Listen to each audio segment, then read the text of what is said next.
నేను చాలా సీరియస్గా అడుగుతున్నాను. ఎవరు మీరు? భూమి గారు ప్లీజ్. మీరు నా నా బావే కదా?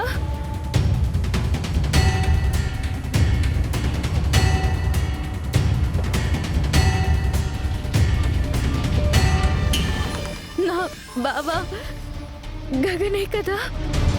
ఓ, బయట ఎవరైనా ఉన్నారా? ఎవరో ఉన్నారంటే నేను గగన్ని. ఎవరు లేకపోతే నేను ఆకాష్ని. లేదు, మీరు అబద్ధం చెప్తున్నారు. మీరు ఆకాష్ కాదు. మీరు ఖచ్చితంగా గగన్ బావే, నా బావే.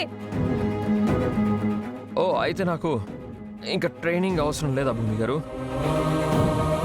యు మీన్ నేను పూర్తిగా గగన్లా మారిపోయానా? అంత బాగా యాక్ట్ చేస్తున్నానా? మీరే యాక్చువల్లీ నన్ను గగన్ అని నమ్మేశారు అంటే నేనైతే సూపర్ కదా? రే ఆకాష్, నువ్వు సూపర్ రా, చాలా బాగా యాక్ట్ చేస్తున్నావు. బావా బావా ప్లీజ్ నన్ను ఆట పట్టించొద్దు. నువ్వు నిజంగానే నా బావ అని చెప్పు. నాకు నిన్ను పట్టుకుని బాగా ఏడవాలనుంది బావా. నా మనసు చెప్తుంది బావా, నువ్వు నువ్వు నా బావే అని. ఒకటి కాదు, రెండు కాదు, చాలా విషయాల్లో నేను గమనించాను. మనం పెళ్లి చేసుకున్న చోటు రాగానే ఇక్కడే కదా నీ మెళ్ళో తాళి కట్టింది అని అన్నప్పుడే నాకు అర్థమైంది నువ్వు నా బావే అని.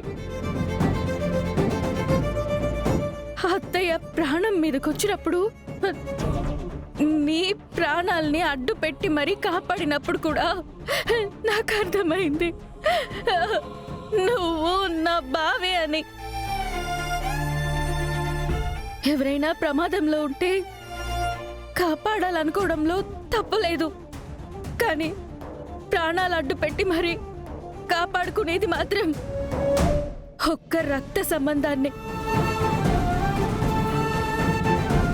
మీరు అత్తే కన్న కొడుకు కాబట్టే ఆ బుల్లెట్కి అడ్డుపడ్డారు. ఇందాక అత్తయ్యకి మీరు చెప్పిన మాటల్లో కూడా మీలో మీలో నా బావే కనిపించాడు. ప్లీజ్ బావా, నువ్వు నువ్వు నా బావే అని ఒప్పుకో బావా ప్లీజ్. నువ్వు చనిపోలేదు కదా, నువ్వు నువ్వు నా కోసం బతికే ఉన్నావు కదా, నువ్వు నా బావే కదా. బావా ప్లీజ్ చెప్పు బావా ప్లీజ్, నువ్వు నువ్వు నా బావవే కదా.